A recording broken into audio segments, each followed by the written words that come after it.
Welcome, everybody, to the last session of today. Brilliant to see so many faces and still a few colleagues coming in. So this last session is actually about the very exciting topic of the hydrogen bank and reflecting upon European market needs. Now, I say specifically exciting because many of you might have noted the announcement that we had, I think it was early this morning, about 3 countries in Europe actually having stepped up for the auction as a service. So we had Austria, Lithuania, and Spain volunteering to add and to participate in the EHB, and I think that's a great recognition of the mechanism. And I'm really very much looking forward to this panel debate, and also looking forward to some controversial views on the great advantages of the EHB, but also on the areas to improve. We'll kick off the session with a very brief keynote, a video address by Bart Groothuis. He's a member of the European Parliament on behalf of the Dutch People's Party for Freedom and Democracy. So please pay attention to this video address. I think it will give us very interesting insights and a good framing for the debate. Dear friends of the Hydrogen Week, unfortunately I can't make it today with you, but I am very glad I can state this short video message on the European Hydrogen Bank as it comes. The European Hydrogen Bank is exactly what Mario Draghi has recently drafted in his report. It is public and private support to our long-term prosperity. The first auction we had allocated 720 million euros to 7 renewable hydrogen projects. It was the first glance also at how the markets would respond. A very valuable lessons in there for the European Commission and for the European institutions. And it was the first ever in the world with winning bids lower than expected, and it makes the bank's pot, it can support greater volumes than we expected previously. And now it's time to modernize and to mature the instrument.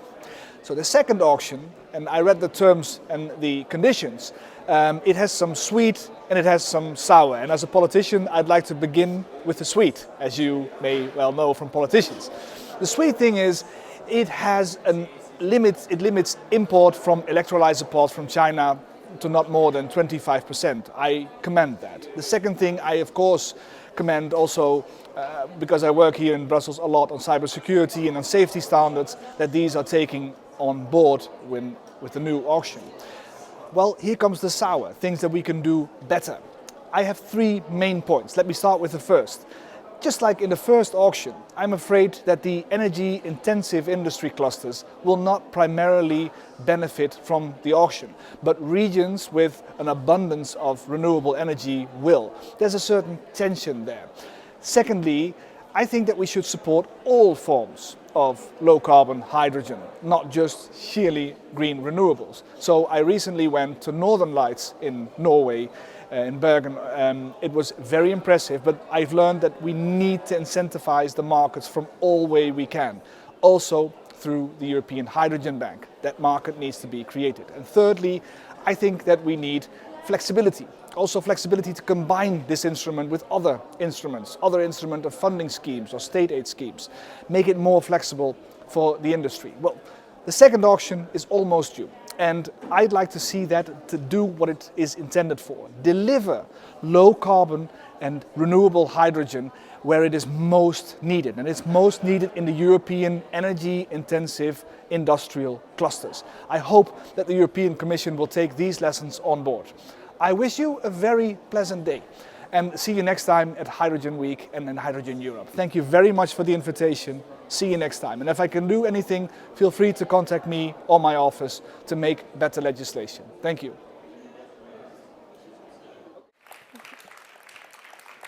Thank you for appreciating Bart's words. And let me just give you now a few moments of adding on what he's been said. I like this theme about sweet and sour, to setting the scene for our debate that is coming in a few seconds. So let me start again. First of all, the European Hydrogen Bank, I think clearly, is the central funding scheme we see in Europe. And hence it has played a really critical role, and it can actually play an even more beneficial role going forward. Why is it so important? I mean, Europe has been leading the path on RFBO targets, And in the past few years, we've been very much focusing on delivering the Green Deal and actually also scaling up the industry and also the hydrogen supply chain, including new projects. At the same time, I think we are all aware, given the nascent state of the industry, there is still quite a substantial business case gap. We talk about the missing money, funding gaps that actually mechanisms like the European Hydrogen are supposed to close. And if you now look at the first round that has taken place, and Bart was also alluding to it, I think on the one hand, a major success in terms of numerous applications, more than 130, and basically being oversubscribed by the factor of 14. I think which is very great because it shows the importance of the EHB. On the other hand, you can also now start arguing, why is this the case? I think it's basically the mirror, the other side of the coin, that we still have lacking national governments putting their own weight into funding schemes. So we have singular markets, for instance, like the Netherlands, who have national schemes, but we have many others who don't. So I think it simply shows how required and needed a European-wide scheme is. On the other hand, oversubscription on the one hand, and how many projects really got awarded? Those were 7. And basically only spread across 4 countries amongst 27 European member states. On the one hand, some of the Nordics, some of the Iberian Peninsula, but I think we all agree that if you look at Europe, Europe is much more wider, much more heterogeneous, and has got much more space for really delivering hydrogen. Also, what we've been seeing in the first round were very, what we call it, low bids in terms of hydrogen premium bidders bidding in. Basically, only 4 to 6% of the actual true levelized cost of hydrogen. So on the one hand, one can debate saying, oh, you know what, there's much more competitive projects out there than we might have known. Or you can take the view of saying many people have been bidding in tactically, understanding how harsh the competition is going to be, and rather trying to secure the cherry on the cake. But the cake was not even there yet. And what we see today is, if we look at the number of FIDs taken, I mean, at the end of the day, it's still a very small number, so the funding scheme is not yet sufficient. Now, let me look forward, because I think, and what I really appreciate, the Commission has taken a very, I would say, open and learning view of also hearing and listening to the industry about feedback and points to be improved. And I think that's what we are all looking towards this next auction coming out. I did mention just a few moments earlier that we have now 3 more markets who've now actually opted to participate with the auction as a service. I think that is another step forward, but whether the criteria are going to be sufficiently relaxed and also inducive to creating more bidders coming in, but also more projects to be awarded, I think needs to be still seen. So what are we talking again? I mean, Bart mentioned it. We have the topic about resilience in Europe, and we'll have in the debate upcoming at least 2 parties who are representing the manufacturing side. So I think it's the topic about, is 25% actually the right threshold? What does it mean for European supply chain? But we have many more, let me call it, topics like cybersecurity and safety criteria that also need to be honored. And at the end of the day, I think, that's my personal view, we will still not see a proper allocation across the European markets, given that we are still competing in a very nascent market yet. But anyways, I would say I'm very much looking forward to a round, and I would say if there's one thing clear, we don't know whether the next auction is going to be super successful, but if one thing is clear, we've got rich source of material to discuss now in the debate, and hence please join me in welcoming our panelists. I will start with Daniel Mess, member of the Cabinet, and we are really looking forward in the Cabinet of Commissioner Hoekstra since October 2023. So Daniel, really very much looking forward to your views. We've got Håkon Volldal, CEO of Nel, one of the manufacturers in Europe, and who's really also fighting for bringing forward alkaline technology and seeing how we can actually drive this forward. We've got Nils Aldag, founder and CEO of Sunfire, a German manufacturer, and I would rather call it, if you allow me, still startup like Nel. And last but not least, we've got Damien, Eyriès, CEO of Rely, and Vice President of the Green Hydrogen Value Chain beforehand for Technip Energies. So warm welcome for our panelists.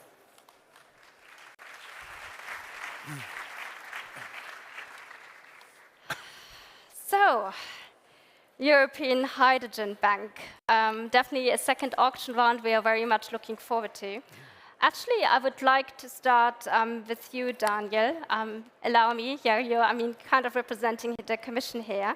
And I do see or take it you have got quite a view on what is going to be coming forward. So if you now think about the second auction, what is from your perspective, what are the major updates, the major improvements compared to the first round, if you had to very briefly highlight those?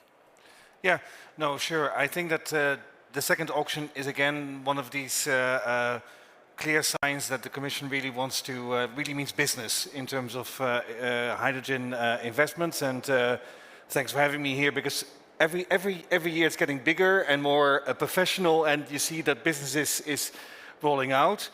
And every step is a step on that journey. So now we're in the second step, the second auction. Again, I think it shows that we are committed to be open for hydrogen business. And it's the first step to really build that, another step to build that powerhouse that we want, the hydrogen business powerhouse in Europe. One thing that we did, which I think is really new, is that I deliberately used the word powerhouse because once in a while you also want to show that you are assertive as economic power. It is extremely important for the European Commission that Europe has, as a continent, and its own players in this competitive space. So hence what Bart highlighted is pretty new. That we saw a serious risk of oversupply from one other partner in the world, from China. That is something that we would like to avoid. We don't want to repeat the experience of the solar industry. So that limitation is pretty new. That only 25%. For the projects that get support can only get 25% of their equipment electrolyzers from China.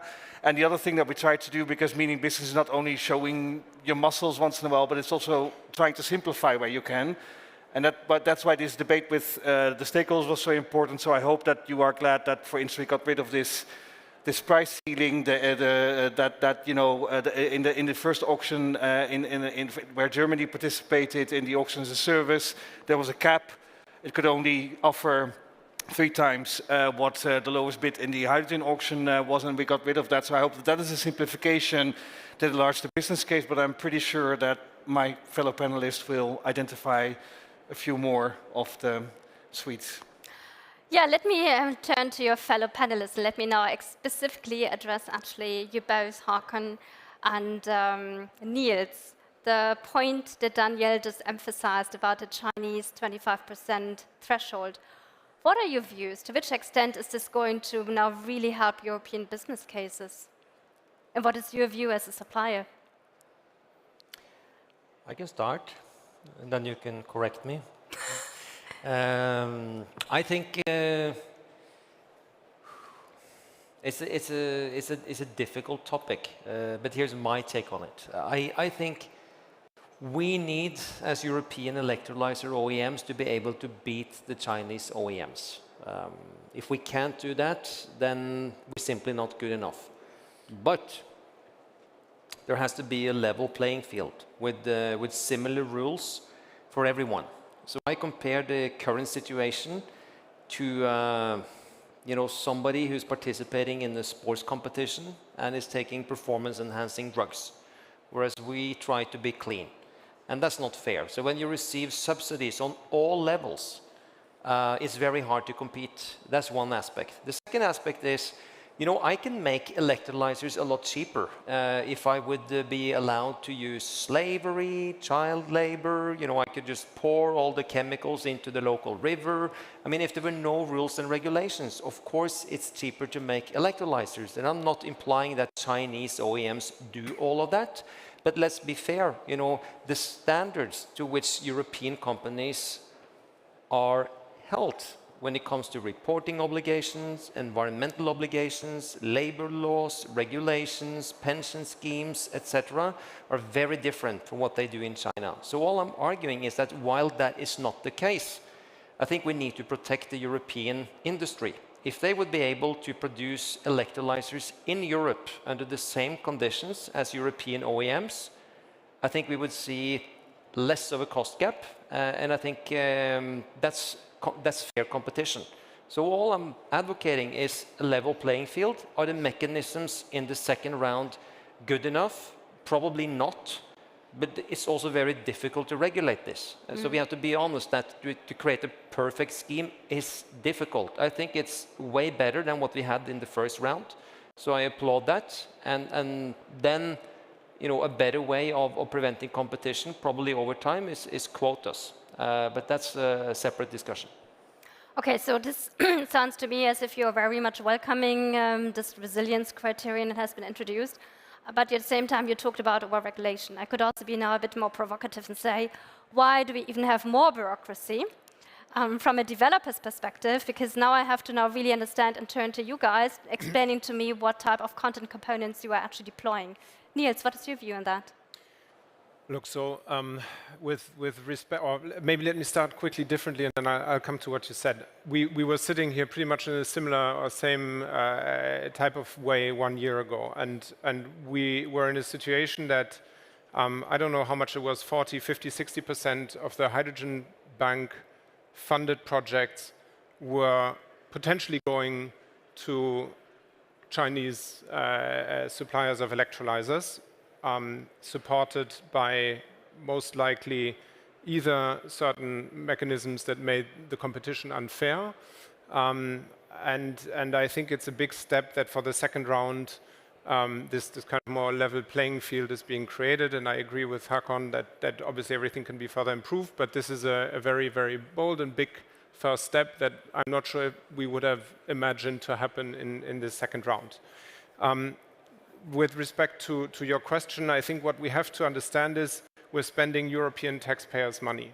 And spending European taxpayers' money needs to be done especially carefully at a point in time where climate action and the money we spend on climate action is being challenged more and more. So I think if there is not a clear connection between spending taxpayers' money on the one hand side and on the other hand reducing carbon dioxide emissions and supporting the European industry, I think we threaten to lose this entire clean tech movement, which is still probably the strongest in Europe. So I think it's not just a nice to have, but actually an absolute must that we are spending this money wisely when talking about funded projects. And then the last comment I want to make is we all know here in this room, or most likely all of us know in this room, how the levelized cost of hydrogen kind of adds up. And most of you will know that 10-15% is actually the electrolyzer, another 10-15% is the stuff that goes around the electrolyzer, and the rest is energy costs. So by having potentially in this early phase a slightly more expensive European electrolyzer, but potentially with, in the long term, better technical performances and a flourishing European industry, I think is a trade-off that is very, very well made. And therefore agree with what Håkon said, that this was the right thing to do at the right point in time. Let's rediscuss it in the third go, but this was necessary. Okay. I mean, very prudent use of taxpayers' money, and I would say being also very cost-effective. I think it's a very good bridge to you, Damien, to your company, Rely.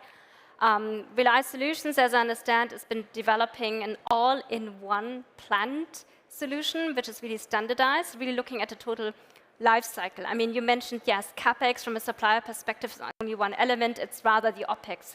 So what's your, Damien? I mean, is this something, given the EHB, looking at the premium, so basically only at the produced hydrogen, to which extent are your solutions then really helping out? And are you then looking forward to being even more competitive in such a scheme? Yeah, thanks very much. So just to present Rely, because we are a little bit a new kid on the block since 1 year. So it's a company created by Technip Energies on one point at 60% and Jungle Creek at 40%. So our mission today is to offer, and we think that we need to offer something simple to the market. I think it's already very complicated to develop a project. We need to offer something simple to the market. We are working on the global view of the LCOH. We are working on the actual terms, to reduce the cost of capital for the project, offering a full wrap, and also reducing the time to market, because all the subsidies that are here to fuel and to kick off a little bit this market of green hydrogen, they will have an expiry date. So coming back to this Chinese discussion, we need to be competitive at the end of the day. And we have an expiry date. Okay, we can have this support from Europe, from the Hydrogen Bank. We can have also this resilience criteria. But at the end, it will be a global market. So we need to be competitive. And it's just to create the debate between all of us. I'm a strong believer that, yes, competitiveness will go through our scientists and our engineers. So we need to fuel them with projects, with technology, but we need to keep an eye of what is happening outside our world. Now, coming back to there is several things to go to the competitiveness. There is this story of bridging the gap and all the costs for difference that we have. But there is discussion that we do not have so much today with Europe, is the risk allocation. Because the risk allocation is a cost. It's a cost for a company, for an electrolyzer supplier, for a company like us in Relay Solutions. So who will take the risk today on the technology in the long run? If we want us to innovate and to reduce the price, we need to push further our performance, and that's okay, to stay competitive, but we need someone to back us for our technology development. So it's not only about bridging the gap in terms of price, but also it's to have a fair discussion on risk allocation between the different actors. So I can see, how from your some perspectives, you're very much welcoming those criteria and also the way of becoming even more competitive. But maybe just as a devil's advocate here, do you really believe that European supply chain is actually having the capacity and the capability to now actually cater to all those beautiful projects who are going to then bid into the second auction round of the EHB? But if we look at capacities, most of the capacity in China is not utilized. It's empty factories producing nothing. Unfortunately, that is also the story in Europe. We have 10 gigawatts of annual manufacturing capacity in Europe, according to the report that came out from Hydrogen Europe. And if we're honest and we look at what is actually being produced in these factories, how many projects have taken FID, unfortunately, the problem is not to get more manufacturing capacity. The problem is to utilize the existing capacity. We don't need more CapEx, we don't need more support to build more manufacturing capacity, because that's going to be a nice number. But it doesn't matter if those factories don't produce anything. We need support for off-takers, for demand, so that we can fill our factories with something meaningful to do. That's what we need. I think it's a waste of money to spend hundreds of millions, if not billions, of just building factories. We need to get electrolyzers deployed in the market. That's what benefits the environment, and that's what's going to help us, finance that build out ourselves. So in a way, we got life support. I think, a lot of us have received CapEx support for building manufacturing sites. Now the problem is, let's fill those factories with something to do. So I'm, Sopna, actually arguing that I don't need support as Nel. I need RWE and other companies to get support, because then hopefully you can place some purchase orders with us and we can fill our factories. That's where the Hydrogen Bank comes in. But 1.2 billion euros is not enough. It's nice, but could we multiply that by a factor of 10? It would make a difference. And just look at, what we're spending on fighting, natural disasters, flooding, earthquakes, blah, blah, blah. We're talking tens of billions of euros. And then we celebrate that we're spending 1.2 billion on hydrogen. Come on, it's not enough. We can do much better. So it's not, my criticism is not the program. We can regulate all of this and that, but I wish, with a factor of 10, 70 projects. Then, we're really talking about offtake. Then, we could fill our factories. Then the cost would come down. And this is what the Chinese have done.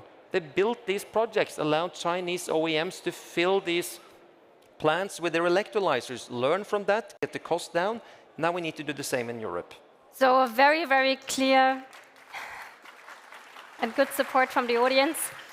A very clear call for, I would call it, larger budgets and commitment for the EHB. Daniel, I mean, the one topic about the budget, maybe you want to take a view on it. The second question I would have, how do you actually view the longevity of Europe's commitment? So we've been promised a great mechanism, but now we are kind of crawling from round to round. What is the long-term commitment and budgetary commitment you would see from Europe?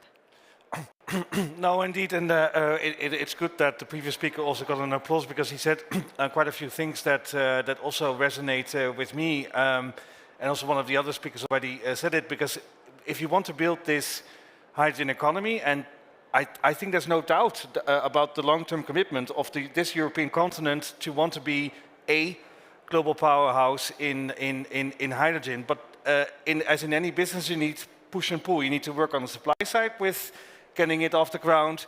And I absolutely agree that we, in a broader way, also need to look at the lead markets that need to be there for the off-takers. And Bart Groothuis, who just spoke online with us, he already alluded to one thing that I think helps in this entire debate, and it's a bit beyond the budget for the hydrogen auction, because that's just one element in this total play. If you really look at what the Clean Industrial Deal that we will present within the first 100 days if the next College of Commissioners is there, if you look at what, for instance, the candidate Executive Vice President for Industry said, he said, like, the Clean Industrial Deal needs to do something for these energy-intensive industries. And I think that's a very important point that he's making there, because there you see also the political issue that you have energy-intensive industries that could use hydrogen, are thinking of an investment decision, but have uncertainty on energy prices, on development, all these things that have you. And there, I think that in the broader perspective, we need to have a closer look. You know, how do we do something there that you have a creative way of supporting these heavy industries? And for me, also, you know, I get it that the industry is now also a bit fearful, like, oh, will there now be a rollback in terms of finance? Because that's also a bit in your question. And when I visit the fertilizer plant, which is, by the way, also a potential customer for hydrogen, if you have a discussion with local politicians there, which is all about the planet, eyes might start rolling. But if you really start explaining for our economic security, for our pure security, these type of plants are essential, because if a fertilizer plant is no longer there, you just don't only have a fertilizer problem, they also make the AdBlue for the trucks. It's like across the economy that you feel that effect, and I think that politicians are starting to realize. So if you use that momentum to start looking at these lead markets, I think that you can combine then with tools that we have, like the Hydrogen Bank, to make things happen. But the budgets, I think, are not, that's not the only question. The question is also, you know, how indeed can you creatively create these lead markets so that these things go in tandem. Okay, so a clear player for actually the actual demand side and the use case to be supportable. I'll later come back to my question on what is your long-term perspective on the EHB. Nils, you wanted to react? Yeah. Not a direct reaction, but I was worried we'd switch probably to the demand side, which is a very important debate to have, because I think the Hydrogen Bank tool is a great tool. We need more stability, that's relatively clear, but we have a tool, and that tool can be copied by others on a national level. It simplifies their life, that's great. I think one point that hasn't been discussed as part of the first auction and the second one, which I would not want to miss in this discussion, is the topic of the completion guarantees. Because one thing that I'm afraid is, you've mentioned that it takes time and we're kind of crawling from one to the other and then to the next. We were sitting here 1 year ago and we had the first batch kind of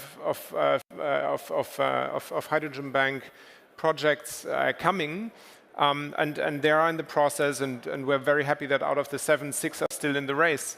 But I think the hurdle of eventually still kind of giving the money back is relatively low. And that's something I'm worried about, that we're losing time because it's still too easy to kind of announce something, grab a bit of extra money. You mentioned that in your speech also, kind of put the cherry on the cake, and then if it doesn't work out because there's no demand, we'll just give it back. And one plea that I have, both for the first auction but also for all the future auctions, is that we don't let people get away with that. I think it's very important that this instrument was doubled. I think we went from 4% to 8%. That's good. I think it should be even harsher.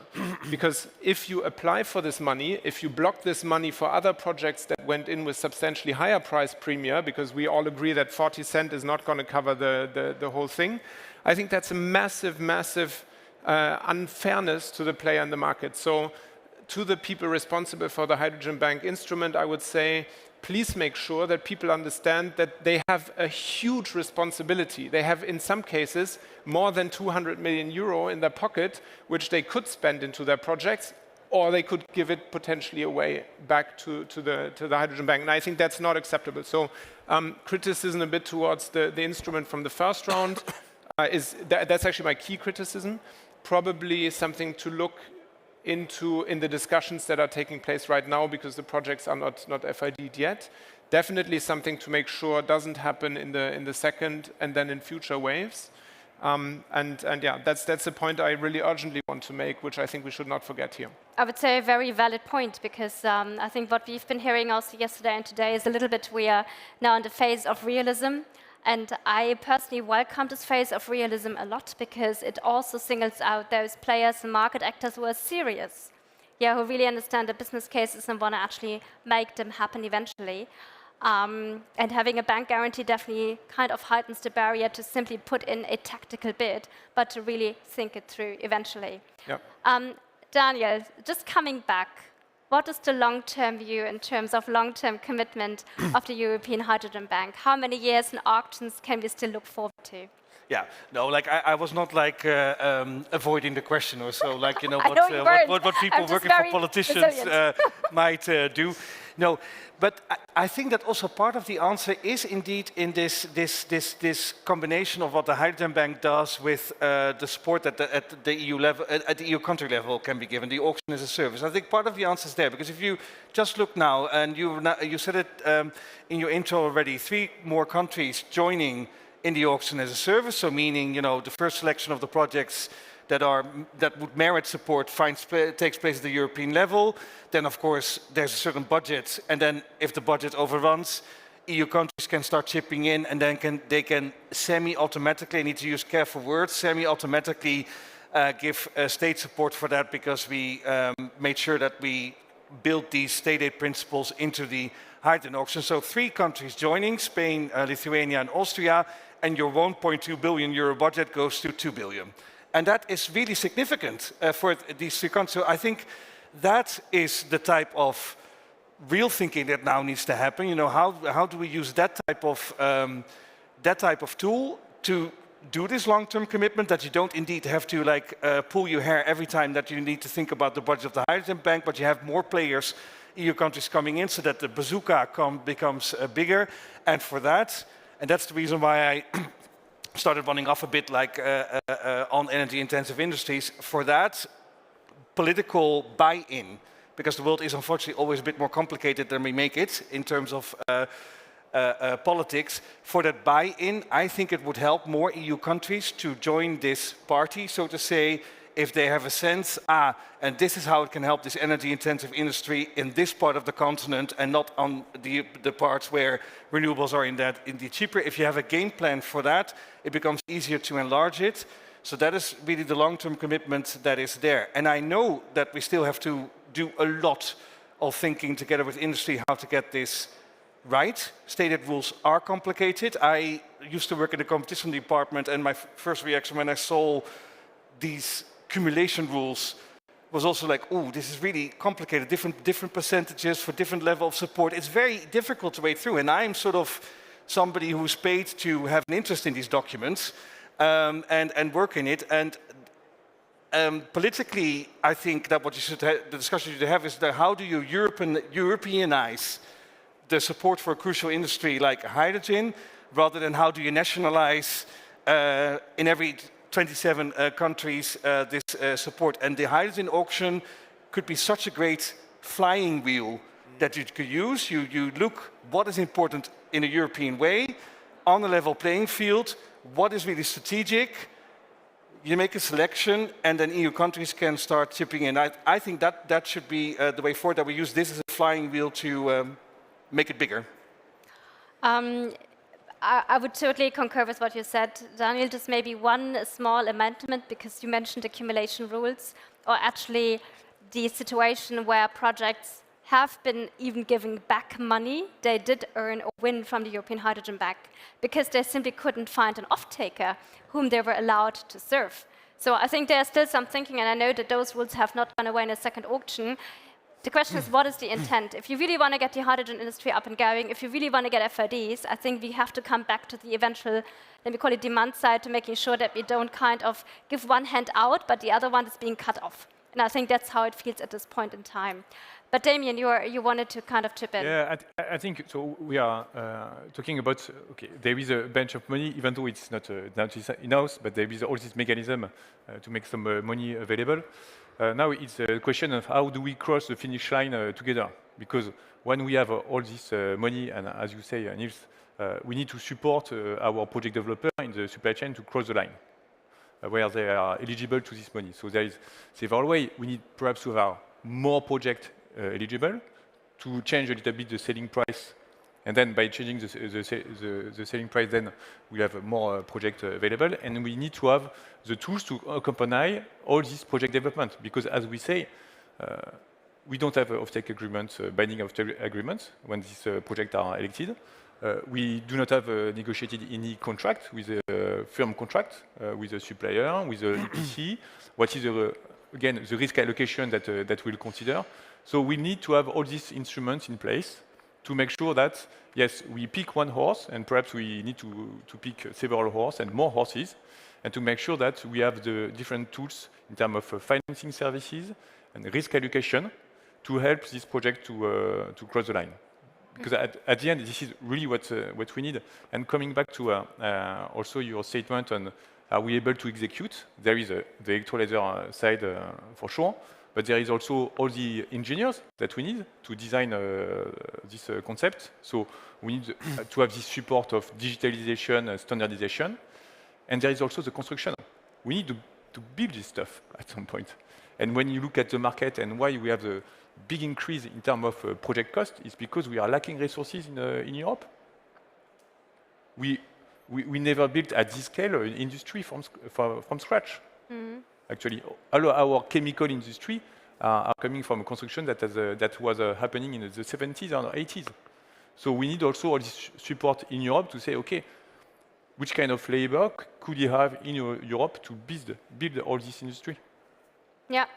You mentioned digitalization, and let me just, the three of you, just pick up one more point, because I mean, what has been also happening for the next auction of the EHB to come is that the requirements, standards, expectations on cybersecurity and safety have actually been increased.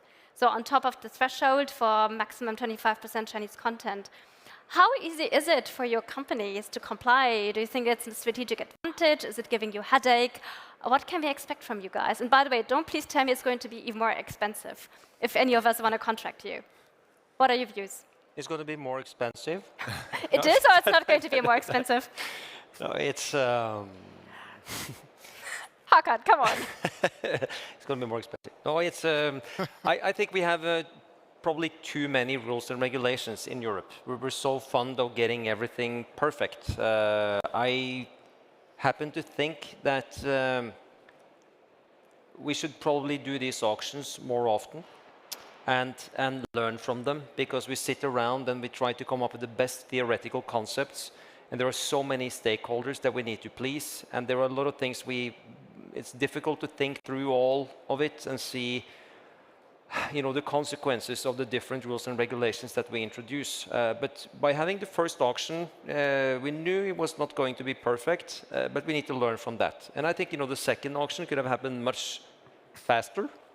We didn't have to debate resilience criteria for months and months and months and months, but we did. It would be better to come out with something and learn from that again. So I'm all for what we try to do when we develop new industries. industry, that it's trial and error. You learn, you take the best pieces, the things that actually work, and you apply those again, and you try to rectify the things that don't work.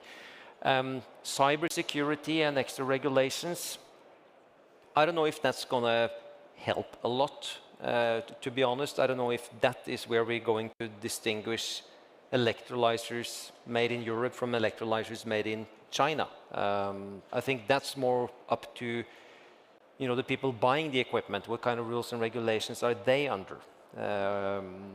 I think we will be able to comply. It's not that difficult, at least the cybersecurity part of it, because what we normally do is that we do the remote monitoring.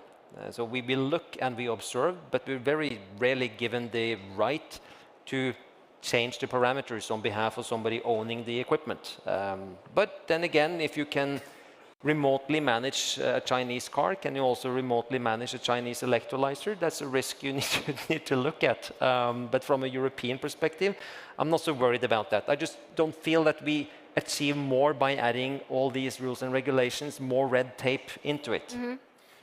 I think to again speak positively about this instrument, I think the good thing about this, it's European-wide, it's being adapted on a national level, and I have the feeling people are listening to the feedback we're giving. If you take the fundamental changes that have been made between the first and the second auction, I think this is great. I agree, it's also great for national states because they have an instrument they can copy without having to go through again the bureaucratic processes of installing yet another instrument or yet another interpretation of something that came from Brussels. They can more or less just say, there is an instrument, I take it, I implement it on national level.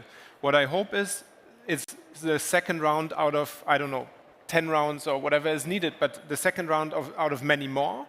And there is a constant feedback cycle and a similar openness from the European side to discuss what works or not. And if we realize, I completely agree, the cyber security issue is not going to be a critical issue, and whether it will make our systems at Sunfire more expensive, I'm not sure.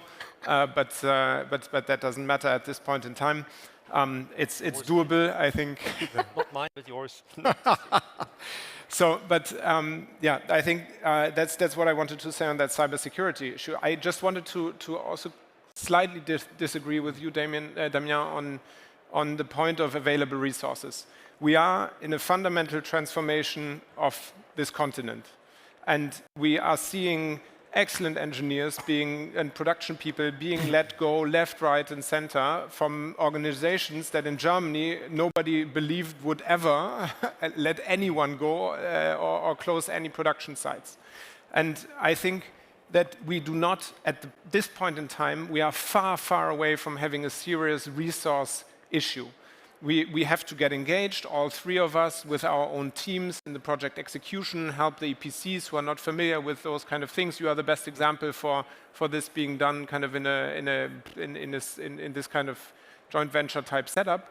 But I would really heavily disagree for the people who are making legislation, who are talking about being a bit more prudent and so on. This is exactly the wrong thing. We don't need to be more prudent at this point in time. We have been too prudent the past I don't know how many years we've been discussing this thing. So I think it needs a bit more money. We need to discuss demand. I don't know if in the 13 minutes we still have, we can also speak a little bit about that part. But certainly, if there is one thing we don't need to do is to reduce our efforts, because we have the capabilities of building substantially more than what we're building today. And we have a great instrument that needs to be coupled with other things. Okay, so full steam ahead. Looking a little bit of the time, I would like to give just the audience the possibility, if there's anyone, I think we do have mics that can travel if anyone wants to strongly voice a question. I mean, now it's your chance. You have the commission sitting here. You've got a supplier sitting here.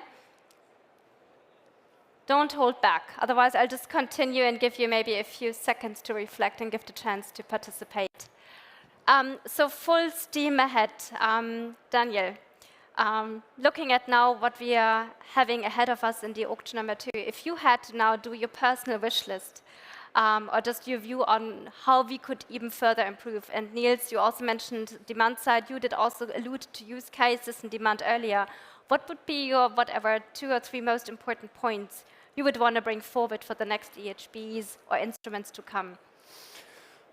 Yeah, I think that in an ideal world, just a few things also really come together between politics and business, because you notice it already in the discussion right now. As you soon start talking about the hydrogen bank as one part of the puzzle, it quickly ventures out into skills and cyber safety and all these other issues. There's standards and red tape.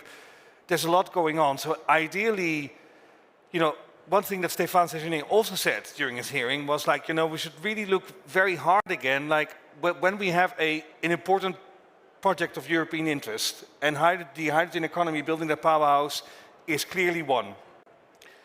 Can you use that to indeed have a very broad view on everything that is needed to get this hydrogen economy off the ground in the simplest way that you can get it off the ground,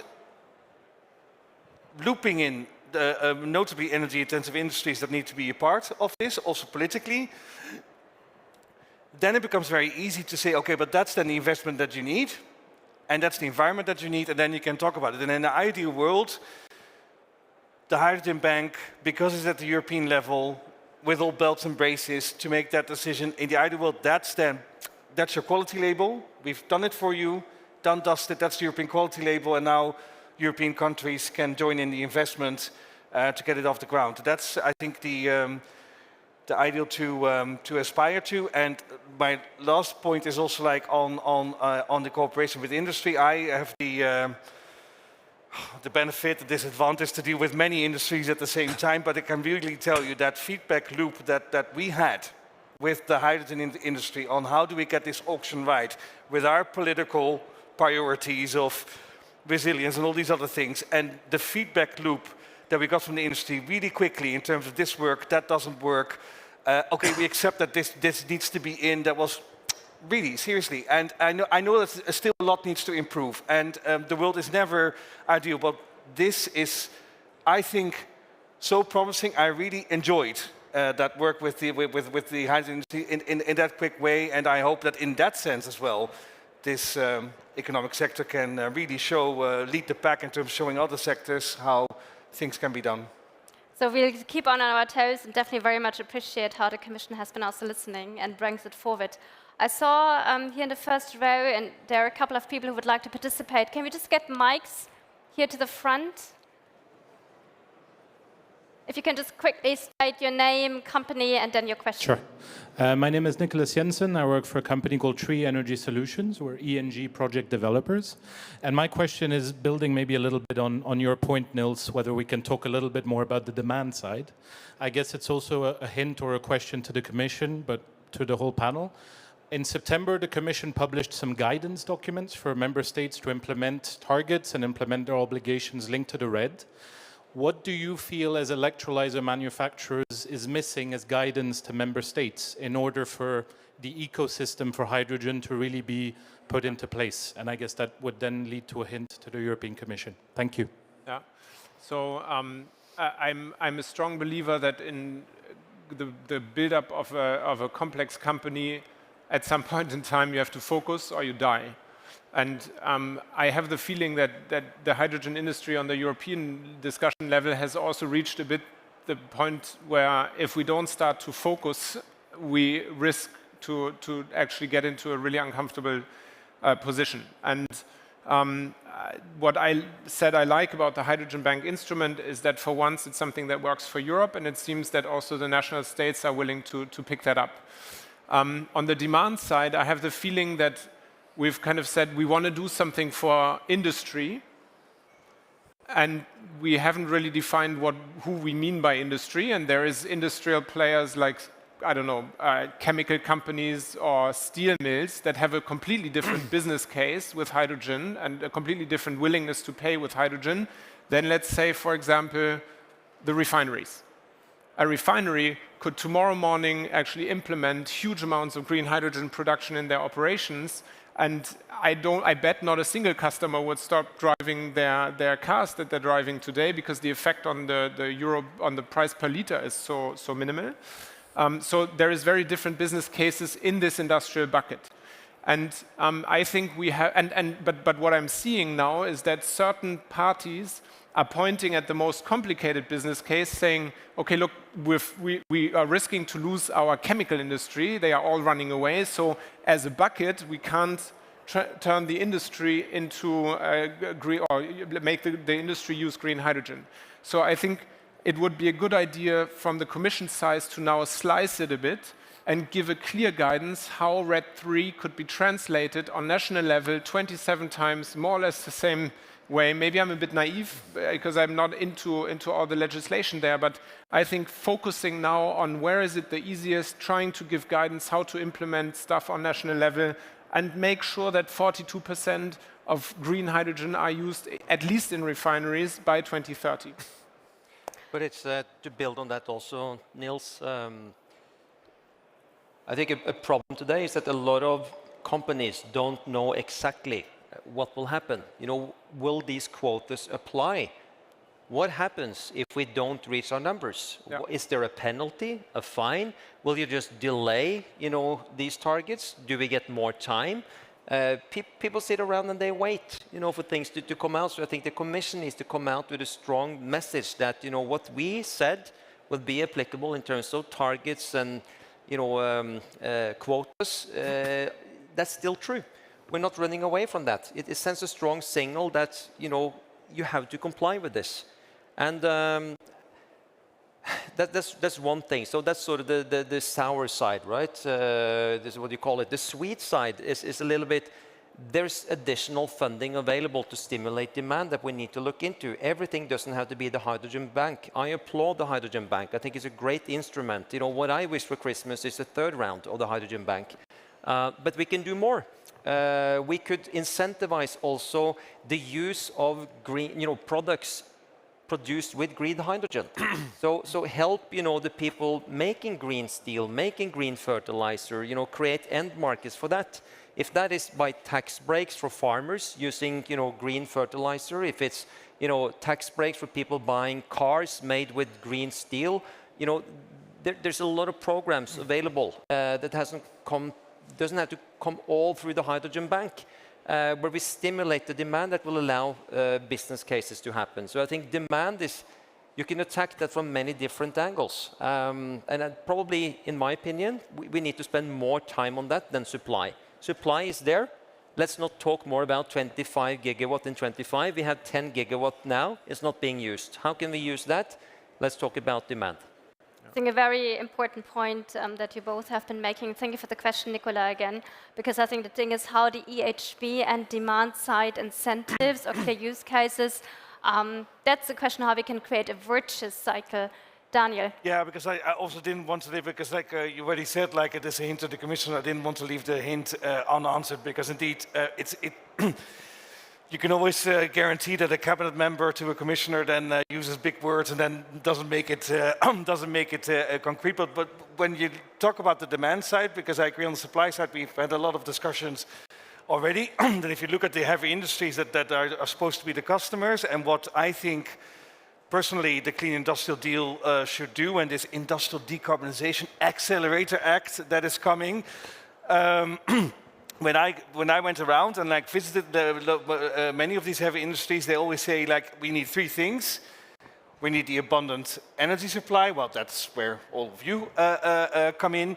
We need the quicker permitting to get our project off the ground, because it's just simply taking too long for my investment to fruition. And indeed the point, give me standards that show that when I indeed produce my fertilizer by the use of hydrogen in combination with carbon capture, I don't know, that it's then green fertilizer.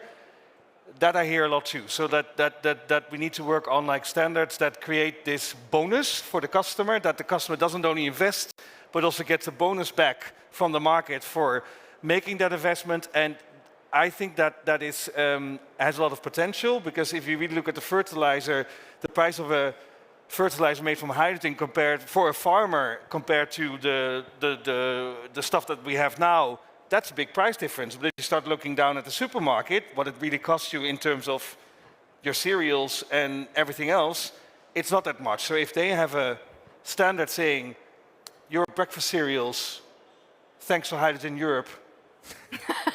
Okay, we'll use it as a new slogan, Daniel. I think that's a nice thing to look at too. So that these three elements, I think, are elements that I at least hear a lot that we should work on. Thank you. We have time for a really last, very crisp question. But your mic is not working. Do we have another mic? Ah, there we go. Hello. I'm Lee Collins from Hydrogen Insight. I know a few of you guys. I'm supposed to stand up. I'm a bit confused. So there's a lot of talk at this conference about incentivizing demand, and the European Hydrogen Bank doesn't incentivize demand, blah, blah, blah. We have a system in Europe that does incentivize demand called H2 Global. Why don't we use that instead of the Hydrogen Bank?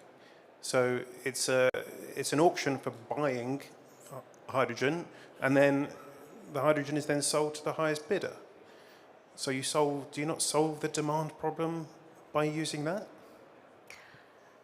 Daniel, is this one you want to pick up? Otherwise, I can start and you want to build on it, maybe? On H2 Global? Yeah? Yeah. Everybody's, of course, aware of the H2 Global, but I think that the challenge in really making that work in terms of a strategy, now we're jointly going to procure hydrogen and going to import it, is just a lack of budget to underpin that. And I don't know whether we're going to solve that conundrum in any foreseeable time. What I am just saying is that I think that the basic reality, unfortunately, is that you need to work on, hopefully, in my view, that the Hydrogen Bank is used as the flying wheel to attract more national investment, to make the bazooka bigger. But I think it will have to come with some actions to pull in the demand, unfortunately, because the political reality will be that more member states will only start deciding to join this party, so to say, if they see, but this can bring something to my chemical plant and my fertilizer plant, and not just on the outskirts where the highest bid is. I think that's unfortunately just the political reality. That's why I already said life is sometimes a bit more complicated than it is. But my hope is that it will not be so complicated, because I think that the industrial strategy that Sopna will do, focusing on these projects of common European interest, and there's no doubt that this is an important project of common European interest, that you can get certainty on that, I hope, in a way that the two can come together. All right.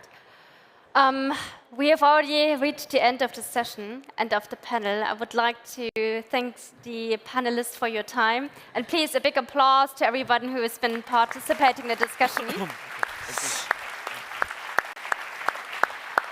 And I would say last words go to Jorgo for closing today's session, right? Thank you, Sopna. Thank you for moderating this. Thank you, Daniel. Last year, Daniel came with a commissioner. I think it was a Thursday. It was the last day, and told the commissioner, Dutch guy, listen, there will be some Dutch music in this room. Tiesto, let's get down to business. He loved it. He liked it. It was good. He launched the tender, and basically it all worked very well. If you compare other tenders with what you have done, and I've heard the positive words here about you, but this was really great and needs to be continued. However, all of you are so right. These guys here, in a few years, will be very, very strong company representatives, because this is, excuse these words, the sexy business. This is the sexy industry of Europe, and we need to be proud of it, because they now go to this very, very difficult valley, but we will keep on going, and they will be the clean tech industry that makes us competitive in the future. But what they need is not that much banks and here and there. Demand, demand, demand. Be it lead markets, be it transposition of RED III targets, be it mandates. Refineries can do it. They should be mandated. Simple thing. Not talk too much. Do it like the Indians, our partner countries here. Or fertilizers. They can be green. This is a clear demand strategy to turn the EU agricultural budget into a demand budget with a green bonus for farmers who use it. It's all possible. It's all doable, but we need to simplify. If we keep it so complex, it won't work. Thanks very much for this wonderful discussion. and you will see in a few years, you will be happy to have these pictures, and you can tell. I was there that very day. But this concludes today's high-level policy conference in that room. We will continue this tomorrow morning at 10 o'clock. We will continue to discuss this, and I can promise you there will be solutions that we offer to the new Commission, and I'm so happy that the old Commissioner Wopke Hoekstra will also be the new Commissioner and staying also in that field. That's very rare, but it's a wonderful opportunity to continue this path. Congratulations to that. Congratulations to all of you. Thanks for coming. See you all tomorrow morning. Let's party tonight. Thank you. Long live hydrogen.